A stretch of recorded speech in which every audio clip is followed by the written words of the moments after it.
Have you ever polished off leftover pizza or cake when you're not hungry? Or scrolled endlessly through social media when you should be sleeping? Maybe you're on a first name basis with the UPS delivery person because of how much shopping you do. If you're nodding your head to any of this episode is for you. Welcome to Mind Matters. I'm Dr. Nina Savelle Rockland, psychoanalyst, and I'm here to help you turn your subconscious into your superpower. Many of us believe we're powerless against substances like food, alcohol, or activities like shopping, internet, even video games. We think, if only I could stop doing this, everything would be okay. And consider our beliefs about various addictions, from sugar to smartphones, social media. We label ourselves chocoholics, shopaholics, workaholics, believing ourselves to be controlled by these behaviors. But what if it's not true? What if it's possible to break free from addiction without using willpower or control? By the end of this episode, I promise you'll have a whole new perspective on addiction, along with practical tools to reclaim control of your life. Let's start with a common misconception that addiction is solely about the substance or activity itself. Research suggests that addiction is far more complicated than just a physical dependency on a substance or on a behavior. While certain drugs do create a physical dependency, psychology has a lot to do with why we become and stay addicted. While certain drugs create a physical dependency, psychology has a lot to do with why we become and stay addicted. And sometimes, just to make life interesting and complicated, that psychology is hidden from us in our subconscious. Let's take the example of Kathy, who had an issue with shopping. She called herself a shopping addict because she couldn't stop shopping. She accumulated a lot of debt. She hid a lot of what she bought from her partner. She felt terrible about her shopping addiction. And she described the rush of buying things as exhilarating, and the guilt and shame that followed were overwhelmingly terrible. But she couldn't stop. And what was Kathy buying?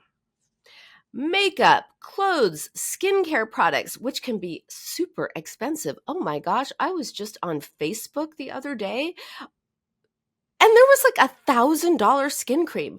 What? When did skincare become $1,000? Okay, I digress. Anyway, Kathy probably bought that skincare. But digging deeper, we discovered that Kathy grew up in a family where love and approval came with conditions. Guess what the condition was? Appearance. You had to look the part. You had to look good.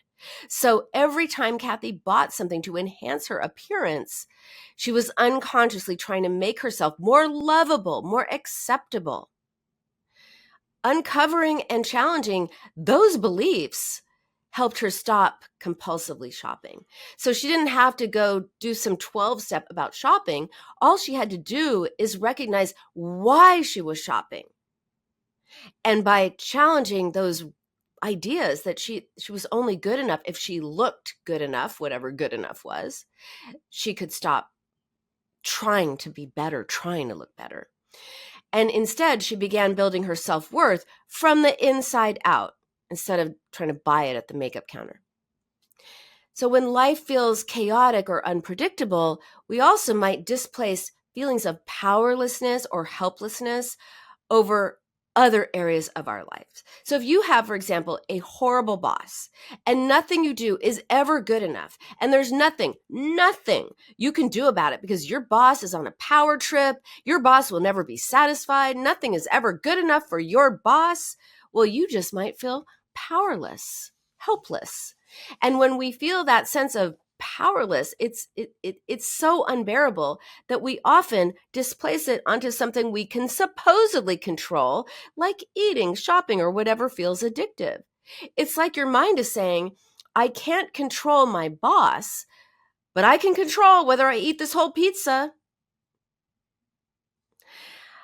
Another reason for addictive behavior is to self-soothe. Meet Emily as an example. Emily's nightly routine was hours of scrolling through TikTok and Instagram. When she wasn't scrolling, her mind was racing with worries about work, relationship, the future. You name it, she was worried about it. So for Emily, social media was her escape from stress. All that scrolling, it just numbed her out. But it also made things worse. Why? Because she fell into that comparison trap, measuring her real life against everyone else's highlight reel.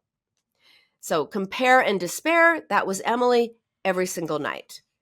Well, she took a social media break and we worked on changing that voice in her head, all those worries, all that future thinking. Instead of compare and despair, she started recognizing her own strengths, nurturing her interests, and here's a revolutionary idea, actually having real fun instead of looking at other people having fun on TikTok. So to break free from addiction, you have to understand the psychological roots of addiction instead of white knuckling it, right? And white knuckling it is just willpower, and it never works in the long run. You really need why power, not willpower.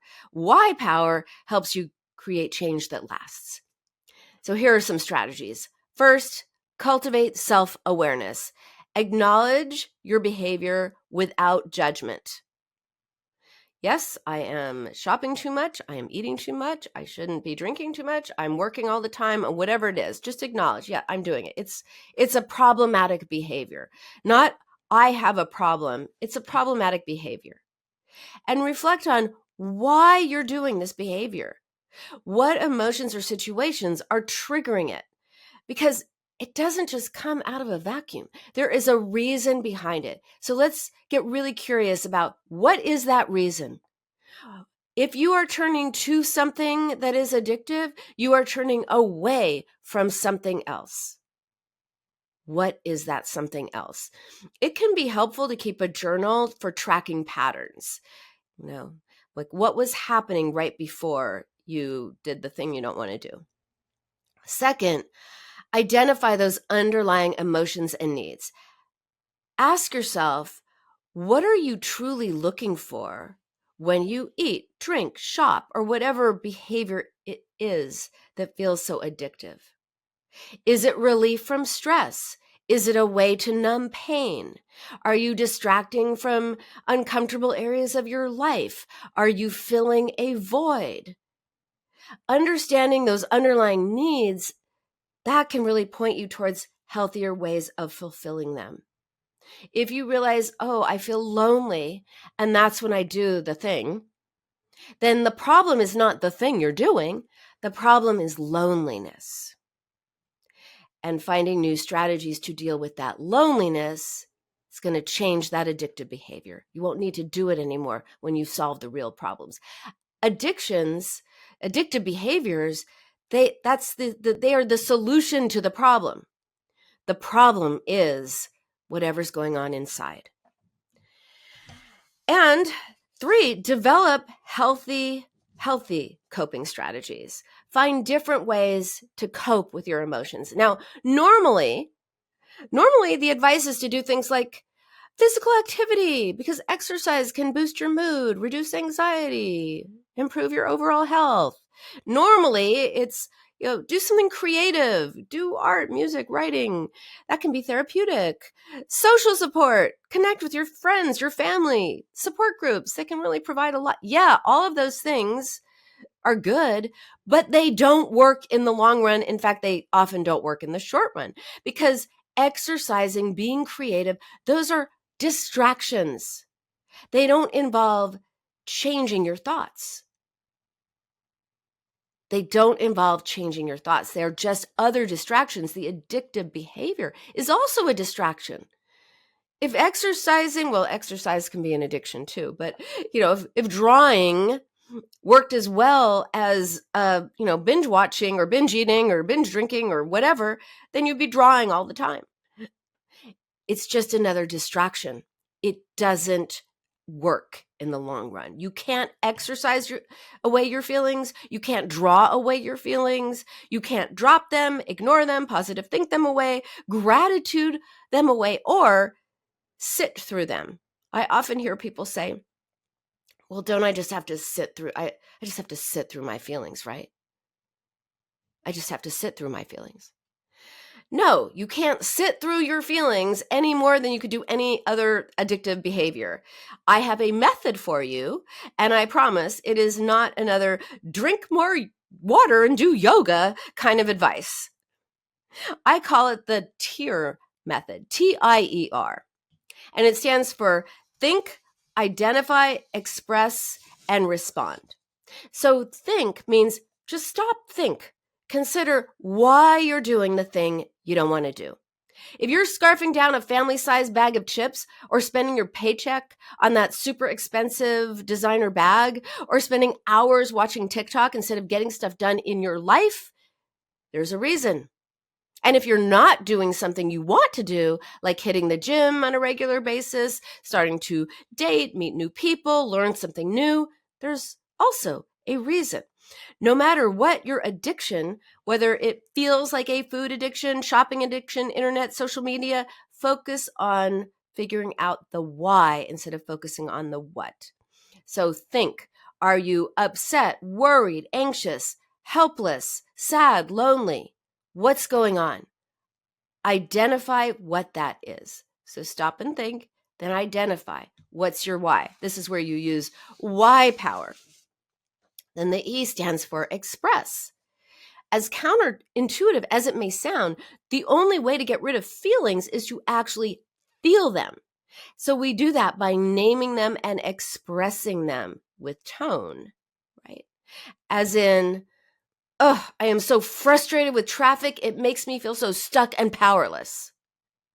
I'm so irritated with my kids, they don't listen to me. Everything takes twice as long as it should. Or I'm sad because I don't feel like I have good friends who really know me on a deep level. I'm lonely because I don't have a partner and I'm really afraid I'm going to be alone forever. That's expressing. It's hard to do. And we're using all of these addictive behaviors to not go there, but you got to go there first. The only way out is through. And then respond. Do that by validating what you're feeling. That means recognizing and accepting what you are feeling without judgment or apology. Reassure yourself that you're going to be okay, reminding yourself that you've been through tough times before. You've survived 100% of those tough times because here you are. And although this situation is hard, you are going to get through this. So think, identify, express, and respond. Here's a real life example of Sophia, who had a very stressful day at work. And that was after a week from hell at work. After a week from hell at work, nonstop meetings, impossible deadlines, cranky kids, she went to the mall. Sophia told herself she was just browsing. But the next thing you know, her cart is full of clothes she doesn't need. But then Sophia put TIER into action. She stopped. She thought. She identified that she was feeling stressed and overwhelmed. And she expressed it. Well, of course I feel stressed. Of course I feel overwhelmed. Anyone would feel this way after the week I've had. I am fed up with what's going on. Everything is too much. It's too hard. I'm feeling anxious. I'm feeling overwhelmed. I'm feeling pissed off. I'm feeling helpless. Of course I am. She responded with self-compassion. This feeling is temporary. Buying these clothes isn't going to change my week. It's hard right now, but I'm going to get through it. What do I need right now? Just by going through this process, Sophia felt more in control. She asked herself what she really needed to feel better. And the answer was a little time away from her kids, time away from work, a massage, and some downtime. Not a new wardrobe. So she put the clothes back. She left the store feeling hopeful. That is the power of TIER. So like Sophia, when you think, identify, validate, respond with self-compassion. You give yourself the emotional support you need without turning to whatever behavior it is that you're trying to avoid for comfort. This kind of self-care really helps you break that cycle of impulsive behavior and leads to healthier ways of managing your emotions. So create a personal action plan for yourself. Benjamin Franklin said, by failing to prepare, you are preparing to fail. By planning ahead, you can be prepared to avoid that addictive behavior. So here are some ways to do that. First, set specific, actionable goals. Instead of saying, I'm going to spend less time on social media, think along the lines of, this week, I'm going to limit my social media to 30 minutes a day. Specific and actionable. Specific and actionable. 2, identify your triggers. Recognize the situations, the thoughts, the emotions that lead to this behavior, and make a list of your personal triggers so that you can develop strategies to cope with or avoid those triggers. So remember how Kathy thought she was a shopping addict, Sophia too, when she was really just trying to feel better. She was trying to feel better about herself. She was trying to look better so she'd feel better. Sophia was trying to get away from the stress of it all. So think about, what are your triggers? What situations, emotions, conflicts, or people are activating that addictive behavior? 3, celebrate your successes. We often focus on what we're doing wrong and not on what we're doing right. So keep track of your achievements. Celebrate your successes, no matter how small they may seem. A journey of 1,000 miles starts with a single step, right? If you're binge eating, because I specialize in eating disorders, and I treat a lot of people who struggle with binge eating, the most prevalent eating disorder there is, by the way. If you're binge eating every single day and you can't stop, but one day you wait 10 minutes and you step into a place of thinking about why you're binging instead of binging right away, if you just take that 10 minutes and you reflect on why, that's a step. That is something to celebrate. That 10 minutes can extend into an hour, that can extend into new coping strategies, that can extend into a new way of being with yourself, that can make binging go away forever. And that goes for any addictive behavior. So breaking free from addiction is not about willpower. It is about healing from within, addressing those root causes hidden in your subconscious, and finding healthier ways to meet your needs. When we figure out why we're doing something we don't want to do, instead of focusing on what we're doing, when we accept ourselves, our emotions, our weirdness, our wonderfulness, and when we learn to be nicer to ourselves, we break free from that addiction. So thank you for joining me on this exploration of addiction. If you found this episode helpful, please share it with someone who might benefit. And I also want to share some resources for more help. So in the U.S., the Substance Abuse and Mental Health Services Administration has a national helpline. It's 1-800-662-4357. In the UK, there's a Sane Mental Health Helpline. It is, the website is sane.org.uk.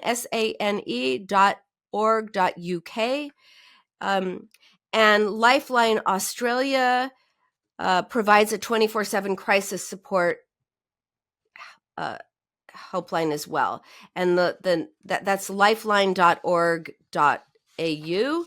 And I also, I'm going to recommend a couple of books.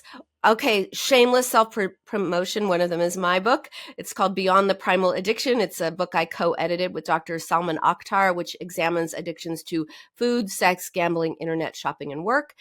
Also, The Heart of Addiction by Lance Dodes, Dodes, which is a psychoanalytic, and I'm a psychoanalyst, so I really like this approach. a psychoanalytic perspective that proposes that addiction is a psychological mechanism for coping with feelings of helplessness and rage. Next week, we are tackling anxiety. I'm going to share a new approach to managing anxiety that goes beyond the usual advice. I'll help you find lasting relief so you can feel more in control of your emotions, especially anxiety, and just plain feel better, because anxiety is tough to live with. Until then, I'm Dr. Nina Savell Rocklin, and always remember, your mind matters.